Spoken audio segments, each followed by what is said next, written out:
Wherever you go, whatever you do, throw a little at it. Omax, Vest and Briefs. பால் புதுமையினர் எப்போதும் இந்திய சமூகத்தின் ஒரு பகுதியாகவே இருந்து வந்துள்ளனர் என்றும் சமுதாயத்தில் அவர்களுக்கு உரிய இடத்தை வழங்க வேண்டும் எனவும் RSS தலைவர் மோகன் பாகவத் தெரிவித்துள்ளார். ஐதராபாத்தில் நடைபெற்ற நிகழ்ச்சி ஒன்றில் பேசிய பாகவத், சமூகத்தில் இருந்து பால் புதுமையினர் ஒதுக்கி வைக்கப்படக்கூடாது என்று வலியுறுத்தினார். பால் புதுமையினரை நமது இந்திய மரபு அங்கீகரிக்கிறது என்றும் அவர்கள் சமூகத்திலிருந்து ஒதுக்கி வைக்கப்படவில்லை என்றும் மோகன் பாகவத் குறிப்பிட்டார்.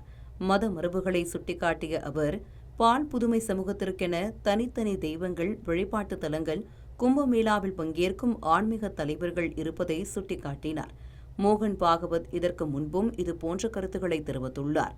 2023ஆம் ஆண்டு ஜனவரியில் ஊடகங்களுக்கு பேட்டியளித்த அவர், இந்து மத நூல்கள் மற்றும் புராணங்களை மேற்கோள் காட்டி இந்திய நாகரிகம் வரலாற்று ரீதியாகவே பாலினம் மற்றும் பாலியல் பன்முகத்தன்மையை ஏற்றுக்கொண்டுள்ளது என்று வாதிட்டார்.